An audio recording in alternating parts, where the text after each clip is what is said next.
शिरसाटचं session live केलेलं आहे. हो सर.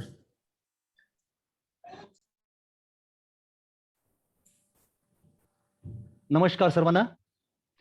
दिगंबरराव बिंदू कला वाणिज्य व विज्ञान महाविद्यालय भोकर, तालुका भोकर, जिल्हा नांदेड आणि कला महाविद्यालय भिगवण, तालुका इंदापूर, जिल्हा पुणे या महाविद्यालयातील इतिहास विभाग यांच्या संयुक्त विद्यमाने घेऊन येत आहोत ओळख मूर्तिशास्त्राची ही व्याख्यानमाला, ज्याचे आजपर्यंत 27 व्याख्यान झालेली आहेत आणि आजचं 28वं व्याख्यान आपल्या समोर आम्ही सादर करणार आहोत.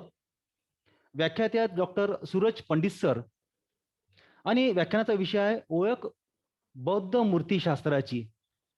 आपल्या व्याख्यानमालेचा विषय आहे ओळख मूर्तिशास्त्राची आणि आजचा व्याख्यान विषय आहे ओळख बौद्ध मूर्तिशास्त्राची. मित्रांनो, कार्यक्रमाच्या सुरुवातीला प्रमुख अतिथींचा परिचय करून देणं हे आमचं आद्य कर्तव्य आहे आणि त्यानुसार मी आजच्या प्रमुख पाहुण्यांचा आपल्या सर्वांना परिचय करून देतो.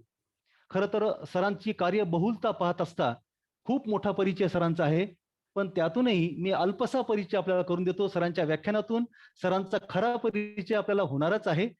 सर विभाग प्रमुख आहेत प्राचीन भारतीय संस्कृती विभाग आणि बौद्ध विद्या विभाग, साठे महाविद्यालय मुंबई येथून. सरांचा संशोधनाचा विषय आहे religious development of Buddhism understood through the art of Kanheri. या विषयावर सरांनी PhDचं संशोधन पूर्ण केलेलं आहे.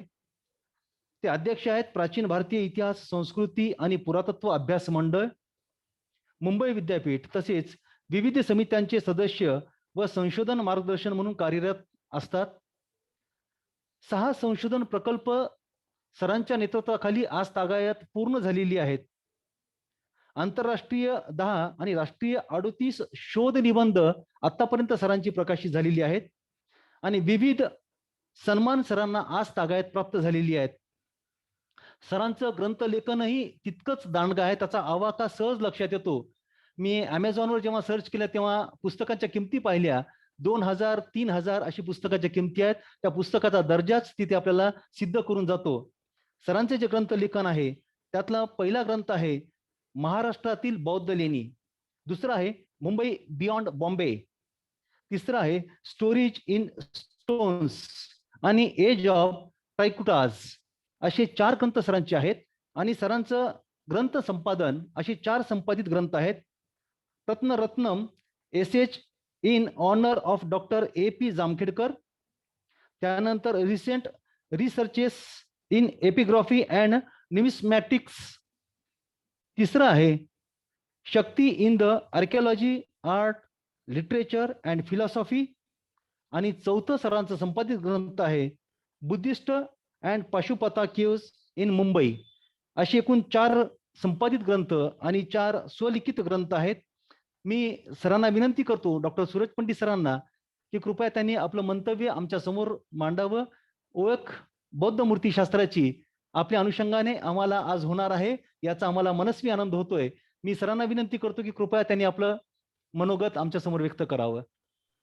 सूरज पंडित सर. धन्यवाद.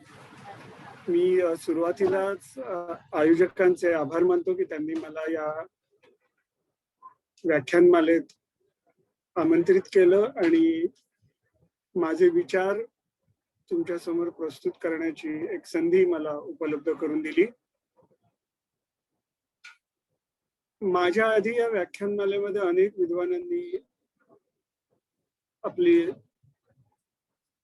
व्याख्यानं इथे सादर केलेली आहेत, त्यामुळे थोडंसं दडपण आल्यासारखं होतंय. आणि त्याचबरोबर डॉक्टर देवांसारखे विद्वज्जन आज आपल्या समोर आहेत, इथे उपस्थित आहेत, ज्यांची पुस्तकं वाचत आम्ही मोठे झालो, असे डॉक्टर देव आज आपल्या बरोबर आहेत. त्यामुळे थोडं एक दडपण आल्यासारखं वाटतं बोलताना. आमचे गुरु डॉक्टर जामखेडकर यांच्याकडनं डॉक्टर प्रभाकर देवांबद्दल अनेक वेळा ऐकलंय, अनेक वेळा वाचनात तर अनेक वेळा आलेलंच आहे. सर, मी तुम्हाला नमस्कार करतो आणि माझे विचार मांडण्याची एक परवानगी आपल्याकडनं आहे असं म्हणजे मानतो. आजचा जो विषय आहे बौद्ध मूर्तीशास्त्राचा, तो थोडा वेगळा आहे असं मी म्हणेन. कारण आपण हिंदू किंवा जैन मूर्तीशास्त्राबद्दल बोलताना आपल्या असं लक्षात येतं की त्याची एक विशिष्ट साहित्य परंपरा आपल्याला उपलब्ध आहे आणि ती अविच्छिन्न आहे. म्हणजे त्याची एक कंटिन्युटी आपल्याला भारतामध्ये पाहायला मिळते. परंतु बौद्ध मूर्तीशास्त्राचा आपण जेव्हा विचार करतो तेव्हा आपल्याला असं लक्षात येतं की बौद्ध परंपरेची म्हणजे जी कंटिन्युटी आहे, जी सातत्यता आहे, ती कुठेतरी मध्ययुगात खंडित झालेली आहे आणि भारतात 19-20व्या शतकामध्ये तिचं पुनरुज्जीवन करण्याचा एक प्रयत्न केला गेला आणि त्यातून बौद्ध विद्येसारखे अभ्यासक्रम, पाली विभागासारखे अकॅडमिक विभाग विद्यापीठांमध्ये सुरू झाले आणि पुन्हा नव्याने बौद्ध धर्माचा अभ्यास आणि बौद्ध तत्वज्ञानाचा आणि भगवान बुद्धांच्या शिकवणीचा अभ्यास करण्याची सुरुवात झाली. त्यामुळे बौद्ध मूर्तीशास्त्राचा विचार करताना आपल्याला थोडा वेगळा एक स्टँड घ्यायला लागतो, थोडी वेगळी मेथोडॉलॉजी आपल्याला अंगीकारावी लागते. अर्थातच या विषयावर अनेक विद्वानांनी पूर्वी काम केलेलं आहे. गुप्ते सरांचं काम आहे, आर.एस. गुप्तेंचं. विनयतोष भट्टाचार्यांनी अगदी पायनियरिंग काम केलेलं आहे, मूलभूत काम केलेलं आहे असं मी म्हणेन. साधनमाला आणि निष्पन्न योगावली या 2 बौद्ध ग्रंथांच्या आधारे बौद्ध मूर्तीशास्त्राची एक जंत्रीच त्यांनी प्रकाशित केली, बुद्धिस्ट आयकॉनोग्राफी या नावाने. तो ग्रंथ आजही आपण प्रमाण ग्रंथ म्हणून वापरतो. तो आता प्रकाशित होऊनही अनेक दशकं उलटून गेली तरी. त्याचबरोबर ॲलिस गेट्टी नावाच्या विद्वान ज्या आहेत त्यांनी गॉड्स ऑफ नॉर्दर्न बुद्धिझम नावाचं पुस्तक लिहिलं आणि त्यांच्याच बरोबरीने सातत्याने बौद्ध मूर्तीशास्त्रामध्ये ते प्रामुख्याने नॉर्दर्न बुद्धिस्ट म्हणजे ज्याला आपण महायान बौद्ध मूर्तीशास्त्रामध्ये काम करत आहेत. त्यांचं नाव म्हणजे Huntington, mister and missus doctor Huntington, Suzanne Huntington आणि जॉन हंटिंग्टन. दोघांची नावं प्रामुख्याने येतील. त्यातले जॉन हंटिंग्टन यांचं खूप मोठं काम बौद्ध मूर्तीशास्त्रावर आहे, विशेषतः महायान बौद्ध मूर्तीशास्त्र. सो ही काही प्रमुख नावं आहेत ज्यांचा उल्लेख केल्याशिवाय मी पुढे जाऊ शकत नाही. त्याच्या जोडीने वेरूळच्या मूर्तीशास्त्रांवर जसं आर.एस. गुप्तेंनी काम केलेलं आहे तसंच आपल्याला माहिती आहे की जेरी मलांद्रांचं मोठं काम त्या विषयावर आहे. सो ह्या सगळ्या पार्श्वभूमीवरती बौद्ध मूर्तीशास्त्राविषयी बोलणं हे थोडं धाडसाचं ठरतं. तरी पण मी एक म्हणजे आपण ज्याला हिंदीमध्ये चेष्टा आणि मराठीमध्ये त्याचा अगदी या दृष्टीने योग्य अर्थ होतो अशी चेष्टा मी करणार आहे, कारण तो प्रयत्नच असणार आहे आणि त्याच्यात काय मला यश मिळेल मला माहिती नाही. पण एक विचार असा आहे की बौद्ध मूर्तीशास्त्राचा अभ्यास करताना हिंदू आणि बौद्ध जैन मूर्तीशास्त्रांच्या सारखा अभ्यास आपल्याला बौद्ध मूर्तीशास्त्राचा करता येत नाही आणि त्याचं प्रमुख कारण म्हणजे भारतातील बौद्ध मूर्तींचा जेव्हा आपण आढावा घेतो, जेव्हा आपण विचार करतो तेव्हा त्यांची साहित्य परंपरा आपल्याकडे उपलब्ध आज नाही. आपल्याकडे जशी हिंदू पुराण आहे, जैन पुराण आहे, तशी बौद्ध पुराण ही एकेकाळी होती आणि आज ती अस्तंगत आहेत. त्यातली वर्णनं, त्याचा साधन म्हणून आज आपण उपयोग करू शकत नाही. त्याचप्रमाणे निष्पन्न योगावली, साधनमालासारखी काही मोजके ग्रंथ सोडले तर मूर्तीशास्त्राशी संबंधित, बौद्ध मूर्तीशास्त्राशी संबंधित मोठ्या प्रमाणावरती काम होणं बाकी आहे साहित्य परंपरेच्या दृष्टीने. लोकेश चंद्र म्हणून आपल्याला माहिती असलेले विद्वान आहेत, त्यांनी सहस्त्र पिटक नावाची एक सिरीज पब्लिश केली ज्याच्यात तिबेटियन सहस्त्र पिटकाची होती.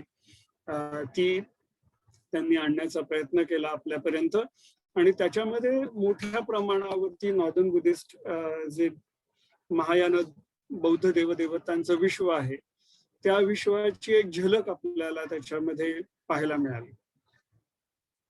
अर्थात आपण भगवान बुद्धांचं तत्वज्ञान जर बघितलं तर त्याच्या अनुषंगाने आपल्याला बौद्ध मूर्तीशास्त्राचा विचार करता येणं केवळ आणि केवळ अशक्य आहे. कारण सुरुवातीला भगवान बुद्धांनी मूर्तीपूजा ही फारशी काही फारशी म्हणण्यापेक्षा अंगीकारलीच नव्हती.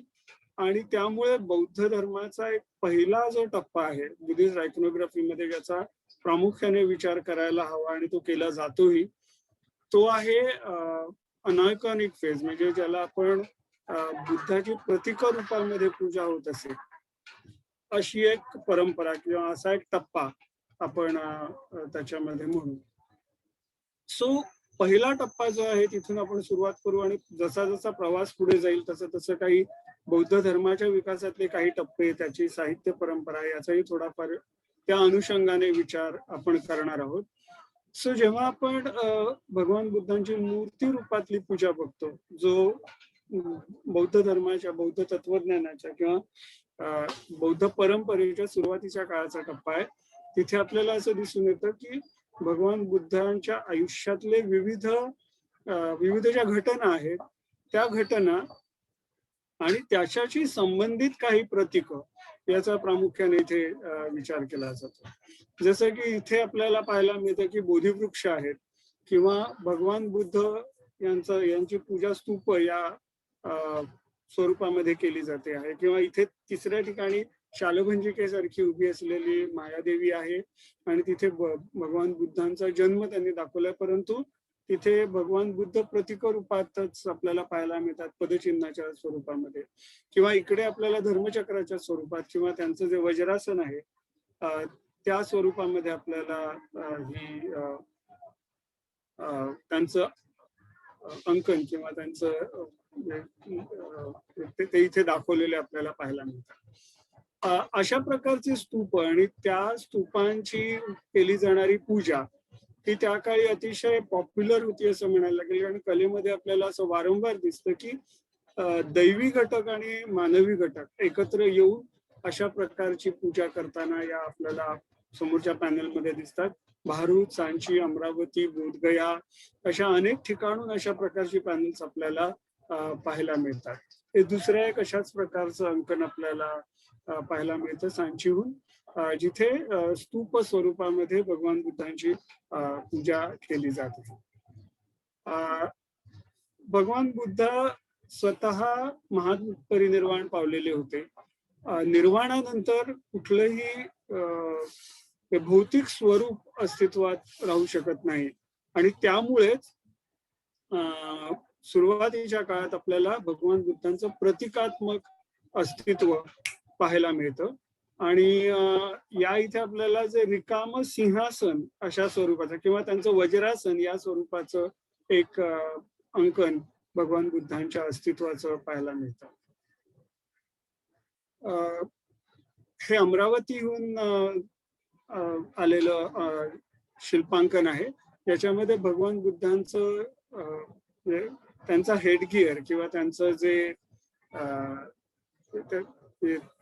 जटासंभार आहे तो आपल्याला इथे दिसतोय. आणि ही कथा आपल्याला पाली साहित्यामध्ये पाहायला मिळते की एका पॉइंटला जेव्हा त्यांना बोधी प्राप्त होते तेव्हा ते स्वतःचा जटासंभार ते काढून शक्राला देतात आणि शक्र तो घेऊन स्वर्गामध्ये जातो. अशा प्रकारची ती कथा आहे. मी या कथांमध्ये फारसं आता शिरणार नाहीये कारण आपल्याला काही तांत्रिक गोष्टी पण पुढे बघायच्या. त्या अनुषंगाने जेवढं साहित्याचा उल्लेख गरजेचा वाटेल तेवढंच मी त्या एरियामध्ये त्या भागात शिरीन. भगवान बुद्धांच्या बेगिंग बाउल किंवा त्यांचं जे भिक्षापात्र आहे त्याच्याही स्वरूपात त्यांचं अंकन आपल्याला केलेलं दिसतं. आणि याचा प्रत्यक्ष संबंध आपण असं बघितलं तर लक्षात येईल की जसे भगवान बुद्धांचे शारीरिक स्तूप आहेत तसे पारिभोगिक स्तूपही आहेत. म्हणजे भगवान बुद्धांच्या शरीरावशेषांवरती जसे स्तूप बांधले गेले तसेच त्यांच्या परिभोगांवरती पण त्यांच्या वापरातल्या वस्तूंवरती स्तूप बांधले गेले. आणि मला वाटतं त्यामुळे अशा प्रकारची प्रतीक आपल्याला मान्यता पावलेली दिसतात. अर्थात पदचिन्हांचा उपयोग हिंदू, बौद्ध, जैन अशा सर्वच भारतीय परंपरांमध्ये आपल्याला होताना दिसतो. भगवंताचं प्रतीक म्हणून किंवा देवाचं प्रतीक म्हणून.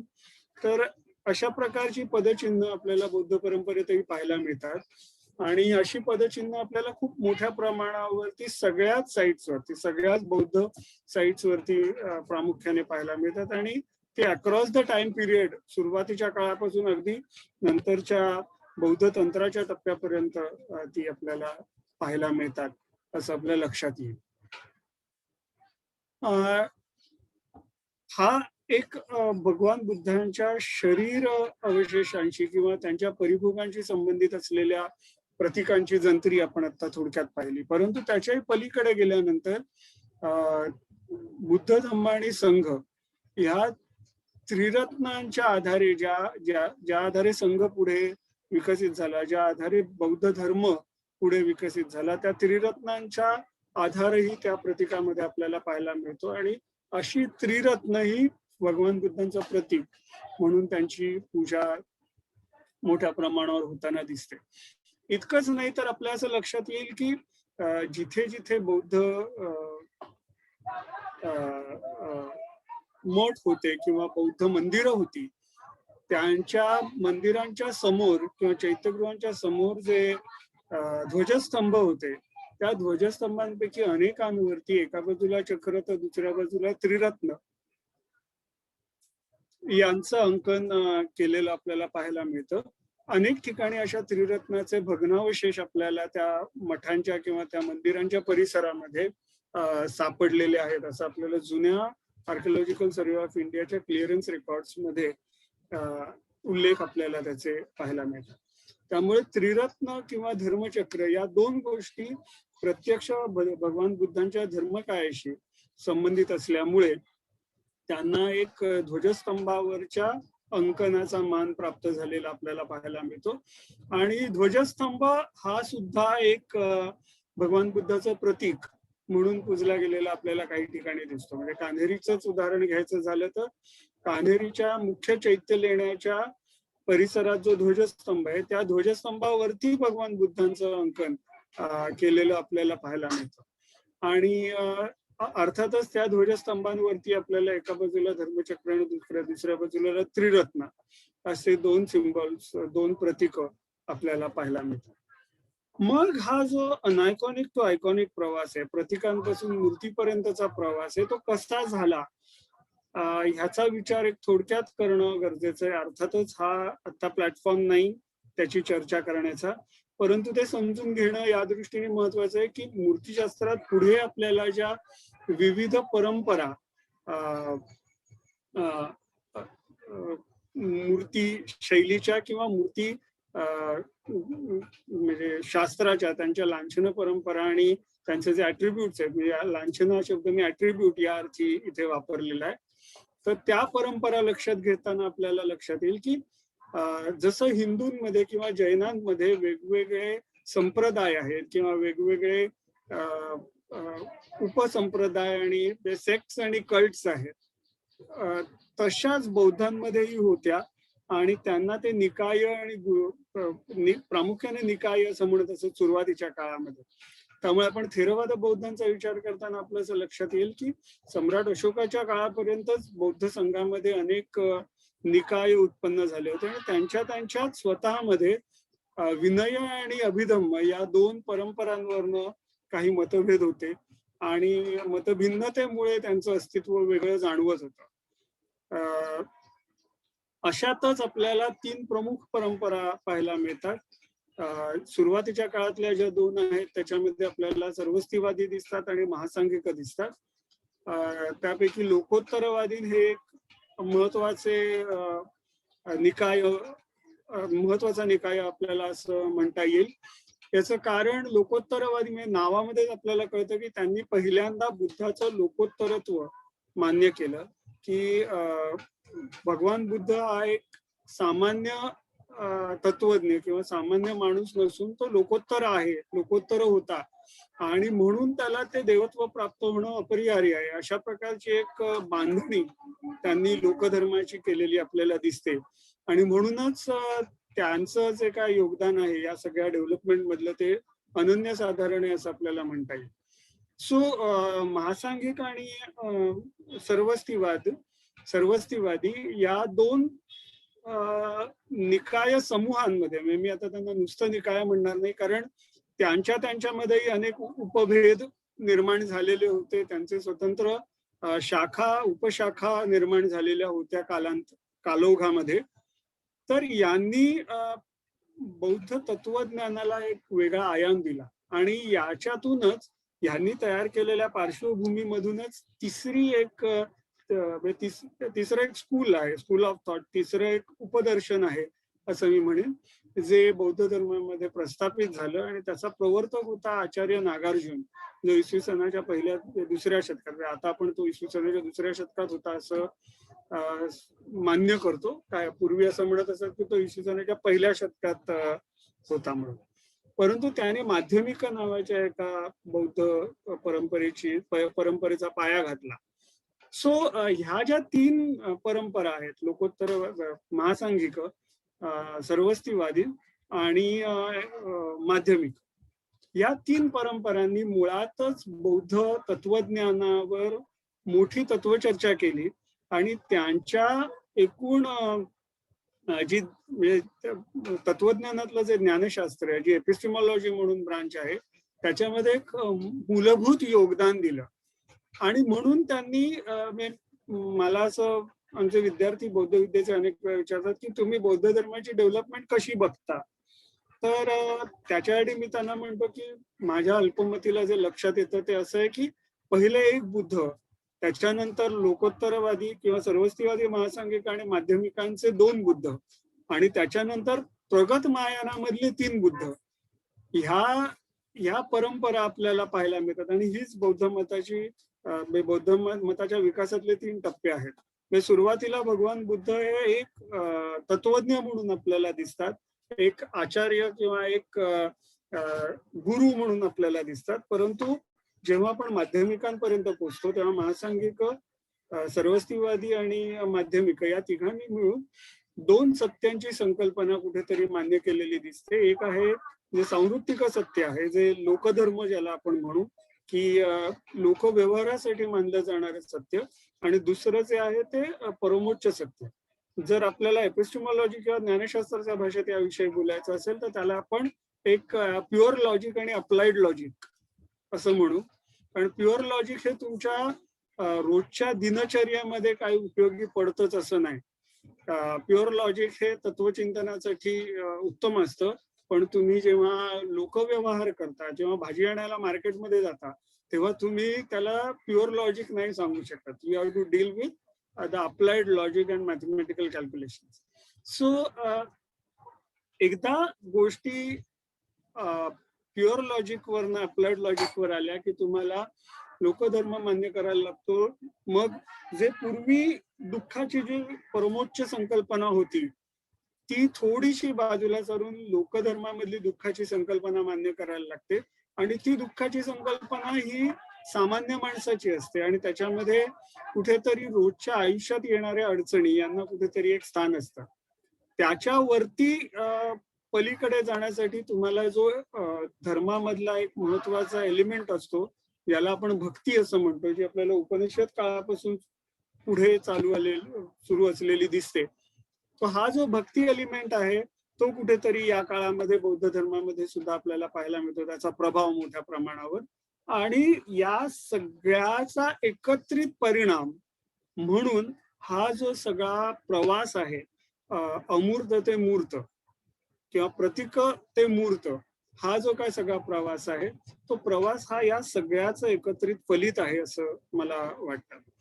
एकदा तुम्ही लोकधर्मामध्ये लोकसत्य मानलं की त्यांचे रोजच्या आयुष्यातले येणारे प्रॉब्लेम हे तुम्हाला सोडवायला लागतात. तुम्ही त्यांना शांतपणे हे तत्वज्ञानाच्या चौकटीत बसत नाही असं सांगू नाही शकत. आणि इथेच कुठेतरी आपल्याला असं दिसतं की संन्यासपर जो बौद्ध धर्म होता तो कुठेतरी या भौतिक जगामध्ये गुंतायला सुरुवात झाली आणि त्याच्यातूनच मोठ्या प्रमाणावरती बौद्ध देवतांचा जन्म झाला असं मी म्हणेन. सो बौद्ध देवतांचा जन्म होताना आपल्याला हे पाहायला मिळतं की जसं साहित्यामध्ये पण आपल्याला उल्लेख असे मिळतात की भगवान बुद्ध हे धर्मचक्रवर्ती होते. सो ही धर्मचक्रवर्तीची संकल्पना ही चक्रवर्तीला समांतर जाणारी आहे आणि त्यामुळे सुरुवातीच्या काळातले चक्रवर्तींचे जे आपल्याला अंकन चित्रण आपल्याला जे मूर्ती स्वरूपात दिसतात त्याचा कुठेतरी प्रभाव आपल्याला बौद्ध मूर्तीशास्त्रावरती पाहायला मिळतो. हे कुशाण राजांचे वेगळे वेगळे बस्ट आहेत जे आपल्याला मिळालेले आहेत आणि इथून आपण जेव्हा सुरुवात करतो तेव्हा आपल्याला ही अशा प्रकारची बौद्ध परंपरा, चित्र परंपरा, शिल्प परंपरा अर्थात दैवत परंपरा त्याला आपण म्हणू ती आपल्याला सुरू झालेली दिसते.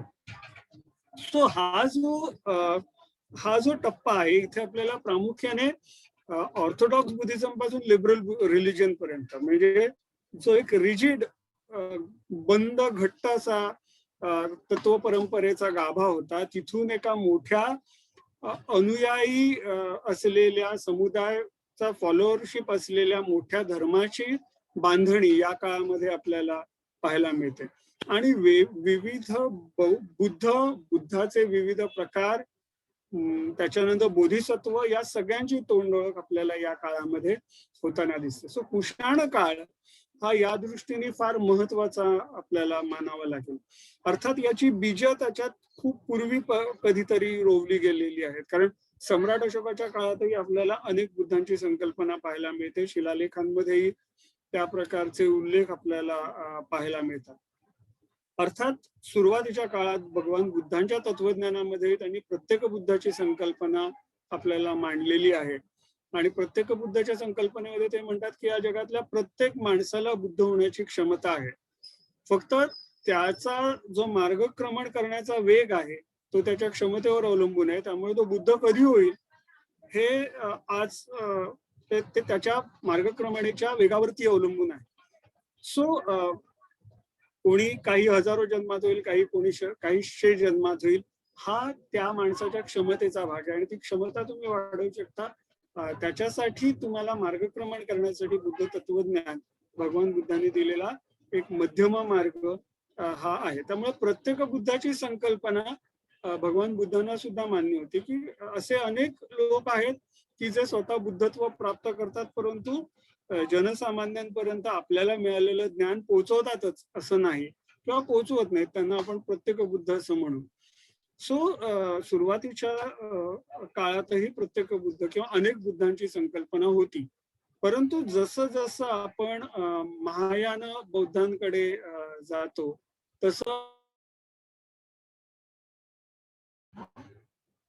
सॉरी मध्येच म्यूट झालं, तसं आपल्या लक्षात येईल की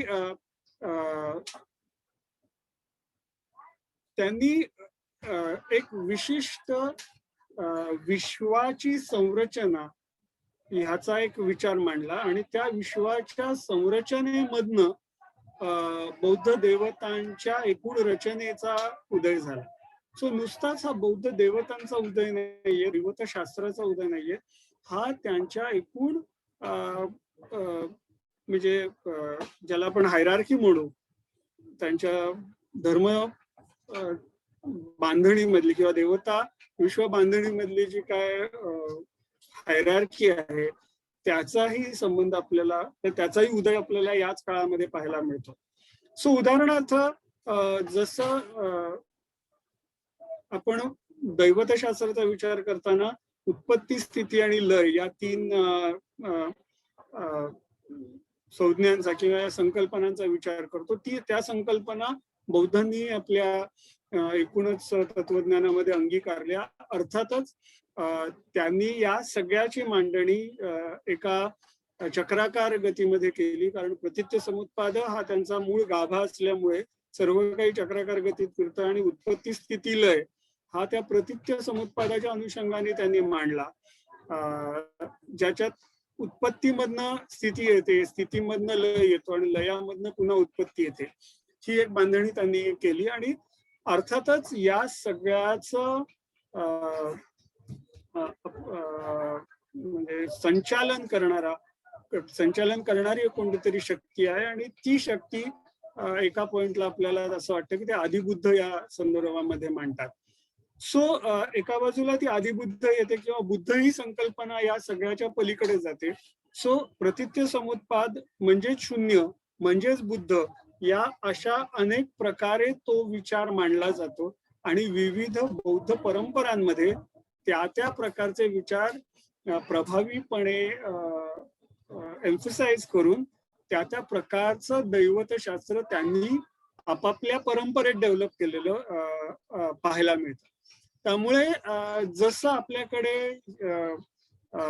हिंदू परंपरेमध्ये आपण आगम आणि स्मार्त यांचा वेगळा वेगळा विचार करतो, त्यांच्या मूर्तिशास्त्राचा त्यांच्याशी संबंधित विविध विधी परंपरांचा आपण वेगळा वेगळा विचार करतो, तसाच आपल्याला बौद्ध परंपरेचाही करायला लागतो त्यांच्या विधी परंपरांच्या संदर्भात. अर्थात जेवढी क्लॅरिटी आपल्याला हिंदू परंपरांच्या बाबतीत आहे तेवढी क्लॅरिटी आजही आपल्याला बौद्ध परंपरांच्या बाबतीत नाही. आणि त्याचं कारण मी पूर्वी तुम्हाला सांगितलंच आहे, कारण ती परंपरा ही अविच्छिन्न नाही, ती कुठेतरी मध्ये खंडित झालेली होती. सो आपण जेव्हा बौद्ध मूर्तिशास्त्र किंवा बौद्ध दैवतशास्त्राचा विचार करतो तेव्हा उत्पत्ती स्थिती लय ह्याच्यातून येणारी जी दैवत संकल्पना आहे त्याच्यामध्ये कोणतरी असतो जो एक मूलतत्व आहे ज्याच्यातनं सगळ्याची उत्पत्ती होते, त्या स्थितीचा विचार करणारा कोणतरी असतो आणि तो कोणतरी म्हणजे अनेक वेळेला स्वतः बोधिसत्व तिथे आपल्याला त्या दैवत संकल्पनेमध्ये पाहायला मिळतो. आणि त्या बोधिसत्वाच्या बरोबरीने येणारा जो असतो तो असतो सम्यक संबुद्ध, जो त्या पर्टिक्युलर कालखंडामध्ये किंवा विश्वचक्राच्या कालखंडामध्ये उत्पत्ती स्थिती लय या एका पर्टिक्युलर चक्रामध्ये जनसामान्यांना ज्ञान देतो. त्याला मिळालेल्या बुद्धत्वाच्या मार्गावरनं तो जनसामान्यांना जाण्याचं मार्गदर्शन करतो, असा तो सम्यक संबुद्ध असतो, ज्याला नंतरच्या काळात मानवी बुद्ध असंही मानुषी बुद्ध असंही काही विद्वानांनी नाव दिलेलं आहे. सो ह्या सगळ्या संकल्पनांमुळे भूतकाळातले बुद्ध, सद्यस्थितीतले बुद्ध आणि भविष्य काळातले बुद्ध ही संकल्पना आली आणि याच्यातूनच एकूण बौद्ध मूर्तिशास्त्र, बौद्ध देवताशास्त्र, बौद्ध दैवतशास्त्र याला एक वेगळा आयाम मिळाला आणि त्यांचा विकास एका वेगळ्या पद्धतीने झाला असं म्हणता येईल. सो अशा प्रकारचे बोधिसत्व आपल्याला पाहायला मिळतात, ज्याच्यामध्ये मैत्रेय आणि अवलोकितेश्वर किंवा पद्मपाणी हे दोन प्रमुख बोधिसत्व दिसतात. कारण मैत्रेय हा भविष्यात होणारा बुद्ध आहे आणि तो आत्ता बोधिसत्व स्वरूपामध्ये आहे आणि हा पद्मपाणी अवलोकितेश्वर जो आहे तो या स्थितीचा म्हणजे या उत्पत्ती स्थिती लय या एका चक्राचा, कालचक्राचा, आता सद्य कालचक्र जे आहे त्याचा तो एक सांभाळ करणारा असा एक स्थिती सांभाळणारा जो आहे तो देव आहे. अर्थात बोधिसत्व ही संकल्पना फार गमतीशीर आहे आणि त्याचा विचार आपण पुढे करणारच आहोत. पण आपल्याला सुरुवातीच्या बौद्ध परंपरेमध्ये बोधिसत्वाची जी संकल्पना पाहायला मिळते ती संकल्पना अशी आहे की बुद्धत्वाच्या मार्गावरती चालणारा असा तो जो कोण आहे तो बोधिसत्व. परंतु जेव्हा आपण नंतर महायान परंपरेमध्ये पाहतो तेव्हा आपल्या असं लक्षात येतं की महायान परंपरेत आपल्याला विविध प्रकारचे बोधिसत्व पाहायला मिळतात. म्हणजे ही जुनी परंपरा आहे ती पुढे चालू राहते, परंतु त्याच्या बरोबर आपल्याला काही दैवी बोधिसत्व जसं की अवलोकितेश्वर, पद्मपाणी, वज्रपाणी हे पाहायला मिळतात. त्याचबरोबर काही आचार्य आहेत जे बोधिसत्व स्वरूप मानले गेलेले आहेत. म्हणजे जसं आचार्य नागार्जुन आहेत, दिन्नागा आहे, त्यांना बोधिसत्व हे नामाभिधान दिलं जातं, तर तेही आपल्याला बोधिसत्व म्हणून पाहायला, त्यांच्याही मूर्ती आपल्याला कालांतराने घडवल्या गेलेल्या पाहायला मिळतात. त्याचबरोबर भगवान बुद्धांची काही मिरॅकल्स आहेत, त्यांनी घडवलेले काही चमत्कार आहेत, त्याचेही मूर्तीपट्ट आपल्याला पाहायला मिळतात आणि त्या संदर्भात विविध साहित्य परंपरा ही हळूहळू विकसित झालेला आहे. उदाहरणार्थ जर एक यमक प्रतिहारी आहे किंवा महाप्रतिहारी आहे, ज्याला आपण पॉप्युलरली श्रावस्ती मिराकल असं म्हणतो, श्रावस्तीला भगवान बुद्धांनी केलेले चमत्कार. सो या अनुषंगाने पुढे डेव्हलप झालेले जे मूर्तीपट्ट आहेत किंवा ज्या साहित्य परंपरा आहेत, फॉर एक्झाम्पल महाप्रतिहार्य सूत्र नावाचं एक सूत्र आपल्याला महायान परंपरेमध्ये खूप पॉप्युलर असं पाहायला मिळतं आणि त्याच्यावरती आधारित विविध बौद्ध मूर्तीपट्ट आपल्याला घडवलेले दिसतात. अर्थात त्याच्यात अनेक बारकावे आहेत ज्याचा अभ्यास आपल्याला वेगळा करायला लागेल. आपण या सगळ्या चमत्कारांच्या मूर्तीपट्टांना एकत्र श्रावस्ती मिराकल पॅनल किंवा श्रावस्तीचे चमत्कार म्हणून एकत्र आयडेंटिफाय करतो, एकत्र लेबल करतो. परंतु तसं न करता आपण म्हणजे आता प्रोफेसर श्लिंगलॉफ यांनी दाखवून दिल्याप्रमाणे त्याच्यातही श्रावस्तीला भगवान बुद्धांनी 3 वेगळे चमत्कार केले आणि त्याचे उल्लेख आपल्याला, त्या वर्णन आपल्याला साहित्य परंपरेत मिळतात. त्याप्रमाणे त्या मूर्तीशास्त्राच्या परंपरेचा आपल्याला अभ्यास करायला हवा. हे प्रोफेसर श्लिंगलॉफ यांचं मन अतिशय ग्राह्य आहे असं मी म्हणेन. हे एक अजंठाचं श्रावस्ती मिराकलचं चित्रपट्ट आहे. हे त्याचप्रमाणे शिल्पपट्ट आहे. सो आपल्याला चित्र आणि शिल्प यांच्यामध्ये बऱ्यापैकी साधर्म्य परंपरा, समांतर परंपरा आपल्याला जाताना दिसतात. आणि आपल्याला माहितीये की मूर्तीशास्त्रामध्ये माध्यम जरी बदललं तरी त्याची जी लांछनं आहेत म्हणजे ऍट्रिब्यूट्स आहेत, त्यांचे जे ठोकताळे आहेत ते आपल्याला कायम राहताना दिसतात. ह्याचं एक चांगलं उदाहरण आहे. भगवान बुद्धाच्या ज्या सुरुवातीच्या काळातल्या ज्या प्रतिमा होत्या त्या आपल्याला कुशाण नाण्यांवरती पाहायला मिळतात. अशा प्रकारे भगवान बुद्धांचं अंकन पाहायला मिळतं. आणि मी मुद्दामून ही स्लाइड घेतली, याच्यात तुम्हाला राजा आणि देव दोन्ही नाण्याच्या मागे पुढे पाहायला मिळतील आणि त्यांच्या एकूण अंकनामध्येही बऱ्यापैकी साधर्म्य आहे असं लक्षात येईल. या इथे बुद्धाचं हे अंकन बुद्धाचं आहे प्रतीक सांगण्यासाठी त्यांनी तिथे लिहिलेलंही आहे की बुद्ध जसं ही काही कनिष्काची नाणी आपण पाहतो. त्याचबरोबर अगदी सुरुवातीच्या 1-2 शतकामध्ये इसवी सनाच्या अशा प्रकारच्या कॅस्केट्सही आपल्याला पाहायला मिळतात. शहाजी की डेअरी अत्यंत प्रसिद्ध अशी कॅस्केट आहे ज्याच्यावरती शिलालेख आहे. आपल्याला माहिती आहे शिलालेख असल्यामुळे त्याचा कालक्रम आपल्याला ठरवणं सोपं जातं आणि त्याचबरोबर अतिशय सुंदर अंकन त्याच्यावरती केलेलं आहे. त्या सोन्याच्या किंवा ब्रॉन्झेसच्या प्रतिमा या समकालीन आपल्याला पाहायला मिळतात. जसं आपल्याला गांधार स्कूल ऑफ आर्ट मध्ये गांधार कला शैलीमध्ये आपल्याला जशा विविध शिल्प प्रतिमा दगडामध्ये कोरलेल्या पाहायला मिळतात. सो यांची शैली साधारण सारखीच आहे, मग तो दगड असू दे किंवा धातूमध्ये त्या घडवलेल्या असू दे. ही दुसरी एक कॅस्केड आहे जी ऑब्व्हियसली इसवी सनाच्या सुरुवातीच्या काळातली 1-2 शतकातली सोन्याची आहे आणि याच्यावरती हे भगवान बुद्धांचं अंकन आपल्याला अशा रीतीने पाहायला मिळतं. ह्या सगळ्या भगवान बुद्धांच्या प्रतिमेच्या जी सुरुवात आपल्याला गांधार आणि मथुरा या काळात पाहायला मिळते ती पुढे आपल्याला अशा वेगवेगळ्या स्वरूपामध्ये विकसित झालेली दिसते. म्हणजे गांधार इसवी सनाच्या सुरुवातीच्या काळापासून साधारण 5व्या शतकापर्यंत आपल्याला ही प्रमुख शैली परंपरा बुद्ध मूर्तीच्या पाहायला मिळतात. जसं गांधार आहे, मथुरा आहे, अमरावती आहे, मथुरा गुप्त आहे, सारनाथ आहे आणि मग डेक्कन आर्ट आहे म्हणजे वाकाटक कला शैली आपण ज्याला म्हणू अशा प्रकारची. सो अर्थात ह्या प्रत्येक कला शैलीबद्दल खोलात जाऊन बोलण्यासारखं आहे, यांच्या मूर्तीशास्त्राबद्दल खोलात जाऊन बोलण्यासारखं आहे. आणि म्हणूनच मी व्याख्यानाचं नाव मूर्तीशास्त्राची तोंडओळख म्हणजे बौद्ध मूर्तीशास्त्राची तोंडओळख इंट्रोडक्शन टू बुद्धिस्ट आयकनोग्राफी असं दिलं. कारण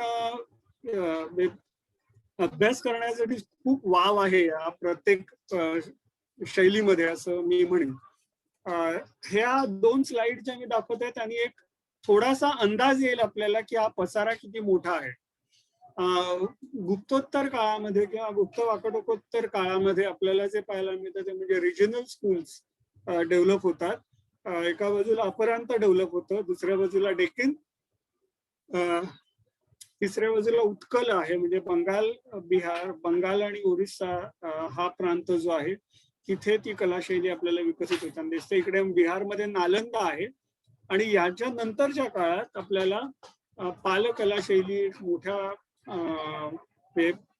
पूर्व भारताच्या मोठ्या भौगोलिक परिसरामध्ये पसरलेली आपल्याला ही पाल परंपरा दिसते.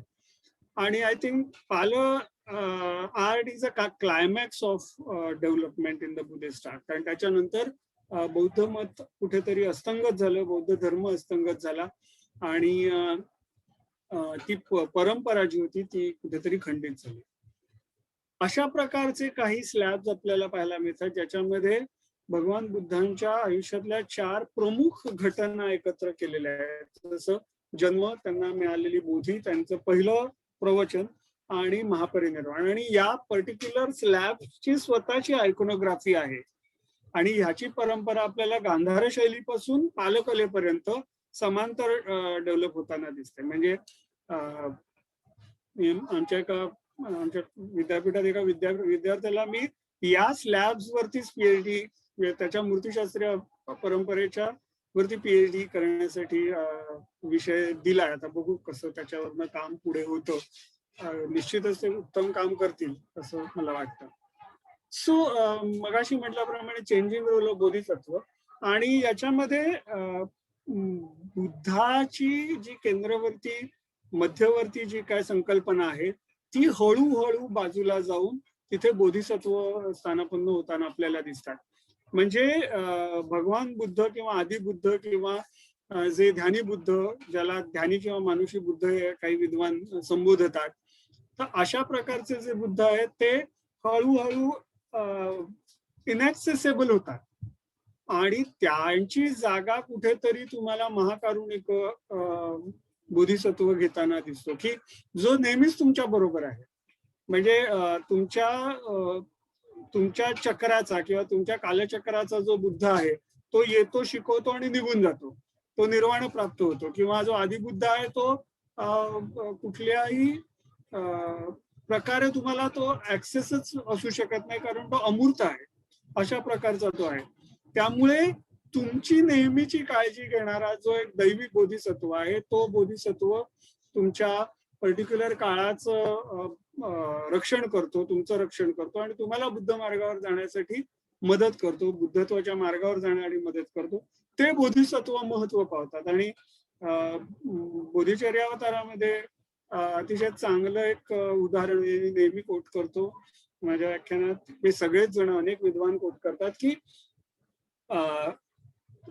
असा भवसागर आहे आणि भवसागराच्या किनाऱ्यावर आपण सगळे उभे आहोत आणि बोधिसत्व हा असा एक माणूस आहे की ज्याच्याकडे, बोधिसत्व ही अशी एक संकल्पना आहे की ज्याच्याकडे एक महायान आहे. महायान म्हणजे मोठं यान आहे ज्याच्यामध्ये बसून तुम्ही भवसागर पार करू शकता. So the owner himself, the Bodhisattva त्याचं स्वतःचं यान असल्यामुळे कधीही स्वतः पलीकडे जाऊ शकतो, परंतु तो बाय चॉईस जात नाही, कारण त्यांनी स्वतःचं निर्वाण हे इतरांच्या भल्यासाठी पुढे ढकललेलं असतं आणि म्हणून तो दरवेळेला तुम्हाला घेतो, पलीकडे जातो आणि पुढची बॅच घेण्यासाठी परत येतो. अशा प्रकारची एक संकल्पना बोधिसत्वाच्या स्वरूपामध्ये त्यांनी मांडलेली आहे. आणि मग त्याच्यातनं त्याला संबंधित इतर अनेक ज्या संकल्पना येतात त्या म्हणजे मग तो तुम्हाला तुमचं जे स्पिरिच्युअल मेरिट आहे, तुमचं जे आध्यात्मिक उन्नतीच्या मार्गावरती चालण्यासाठी तुम्हाला जे एक संचित लागतं ते तो तुम्हाला मिळवून देतो. म्हणजे स्वतःचं पुण्य तुमच्या नावावरती देतो, ट्रान्सफर करतो. ही एक संकल्पना त्याच्यात येते. म्हणजे सुरुवातीला भगवान बुद्धांनी जे सांगितलं होतं की अत्तदीपोभव, म्हणजे तुम्हाला स्वतःच्या मार्गावर चालायचंय, जे काय आहे ते तुमचं तुम्हालाच मिळवायचंय, त्याला कुठेतरी छेद देऊन लोकधर्मामध्ये बोधिसत्वाची ही संकल्पना रूढ होते. आणि हे चित्र मी कॅन्डीच्या देवळामध्ये पेंट केलेले आहे, त्याचा हा फोटो आहे श्रीलंकेतला. अशीच चित्रण आपल्याला साऊथ ईस्ट एशियामध्ये दिसतात. चायना, जपान, तिबेट सगळीकडे मोठ्या प्रमाणावर पाहायला मिळतात, कारण बोधिसत्व ही हळूहळू एक मध्यवर्ती संकल्पना येते आणि स्वतःचे बोधिसत्वाचे संप्रदाय आपल्याला हळूहळू उगम पावताना दिसतात. आणि मग त्यांच्या मूर्तीशास्त्राविषयी आपण म्हणताना असं म्हणतो की हा आता अवलोकितेश्वराचं जर अंकन यांनी केलेलं आहे, तर त्याच्यामध्ये त्याचा जटामुकुट हा एक मूळ आहे, किंवा त्यांनी धारण केलेलं जे पद्म आहे ते एक त्याचं लांछन म्हणून आपल्याला इथे पाहायला मिळू शकतं, किंवा त्याच्या मुकुटावर जटामुकुटावर मध्यभागी आपल्याला अमिताभ बुद्धाचं अंकन चित्रण आपल्याला केलेलं दिसतं. सो या बुद्धाच्या वेगवेगळ्या फॅमिलीज आपल्याला तयार झालेल्या दिसतात, की एका विशिष्ट कालचक्राच्या अधिष्ठात्री देवता आणि त्या देवतांचा परिवार आणि त्या देवतांच्या परिवाराची विशिष्ट मूर्तिशास्त्रीय ओळख ही आपल्याला पाहायला मिळते. उदाहरणार्थ जर या कालचक्राचा अधिष्ठात्र अमिताभ असेल, तर त्या अमिताभ लोकामध्ये किंवा अमिताभाच्या लोकांमध्ये त्याचं जे विश्व आहे, त्याचं जे जग आहे, किंवा त्याला तर बौद्ध परंपरेत लोक असं म्हटलेलं आहे, तर त्या लोकांमध्ये जे त्याचा देवता परिवार आपल्याला दिसतो, त्यांच्या मुकुटामध्ये अमिताभाचं अंकन आपल्याला दिसतं. मग त्या देवी असू दे किंवा मग बोधिसत्वासारखे देव असू दे, त्या सगळ्यांच्याच मुकुटावरती आपल्याला हे अंकन दिसतं. अशा विविध लोकांमधनं येणारे, फॅमिलीज मधनं येणारे बौद्ध देव आपल्याला पाहायला मिळतात. दुर्दैवाने होतं कसं की पश्चिम महाराष्ट्रातली ग्रंथ परंपरा ही खंडित झालेली असल्यामुळे आपल्याला या सर्वच बोधिसत्वांची ओळख पटवता येते असं नाही. वज्रपाणी हा हातामध्ये वज्र धारण करतो म्हणून आपल्याला तो ओळखता येतो. मैत्रेयाची एक विशिष्ट केशरचना असते, किंवा मंजुश्री हातामध्ये एक विशिष्ट प्रकारचं फुल, ज्याला वॉटर लिली आपण असं म्हणू, अशा प्रकारचं फुल तो धारण करतो, ग्रंथ धारण करतो म्हणून आपल्याला तो ओळखता येतो. परंतु या 4-5 बोधिसत्वांच्या व्यतिरिक्तही अनेक बोधिसत्व पश्चिम भारतात आपल्याला पाहायला मिळतात, ज्यांची ओळख पटवणं आज तरी खूप कठीण आहे मूर्तिशास्त्रीय परंपरेच्या. As it is not continued, there is no continuation. अशा प्रकारची रचना ही ढोबळ रचना आहे, जी आपल्याला पाहायला मिळते. की आता ध्यानी बुद्ध किंवा मानुषी बुद्ध ही नावं आजकाल अनेक विद्वान नाकारतात, म्हणजे ती अशी वापरू नये असं म्हणतात, पण 19व्या आणि 20व्या शतकामध्ये ही नावं अगदी मोठ्या प्रमाणावर वापरली गेली आणि अर्थातच त्याला काही कारणं होती.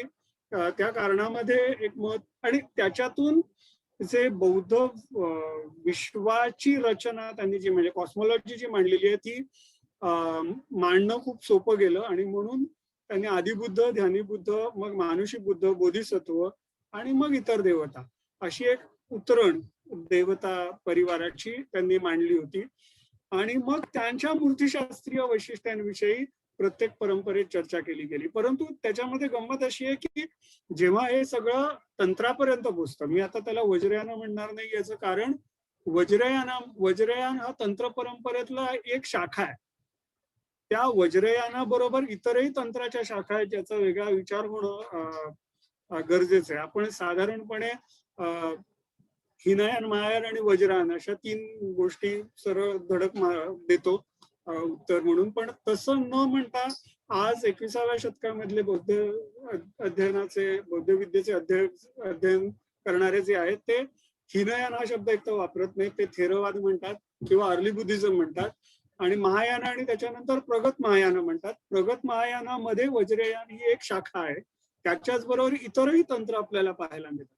तर या तंत्रामध्ये जेव्हा आपण या सगळ्याचा विचार करतो तेव्हा प्रत्येक तंत्राच्या शाखेप्रमाणे त्या बौद्ध देवतेच्या लांछनांमध्ये किंवा ऍट्रिब्यूट्स मध्ये आपल्याला भिन्नता किंवा काही वेगळेपण पाहायला मिळतं. सो त्यांचे असोसिएशन्स बदलतात. म्हणजे जर तुम्ही धर्मचक्र प्रवर्तन मुद्रेमधला अमुक एक बुद्ध आहे तो अमुकच असायला पाहिजे असा जर ठोकताळा या टेबलवरनं जर तुम्ही मांडायचा प्रयत्न केलात, so that becomes really difficult. कारण मग तो दरवेळेला वैरोचनच असेल असं नाही, कारण त्या पर्टिक्युलर मंडलामध्ये त्याचं स्थान काय आहे याच्यावरतीही त्याचं आयडेंटिफिकेशन आपल्याला पाहायला मिळतं. अशा प्रकारचं चांगलं काम जेरी मलांद्रा यांनी एलोराच्या संदर्भात सुद्धा मांडणी अतिशय चांगली केलेली आहे. ही आपल्याला त्यांच्या पुस्तकामध्ये वाचता येईल. The unfolding mandalas, the Buddhist caves at Ellora नावाच्या पुस्तकामध्ये. सो हे दोन जे आपल्याला टेबल्स पाहायला मिळतात ते विनायक भट्टाचार्यांनी चर्चा केलेले आहेत. भारतीय मूर्तिशास्त्र पुस्तकामध्ये निकू जोशींसारख्या विद्वानांनी याची चर्चा केलेली आहे. परंतु आज अर्थातच हे ग्रंथ होऊन साधारण काही दशकं उलटून गेलेली आहेत आणि त्याच्यानंतर फार मोठ्या प्रमाणावर नवीन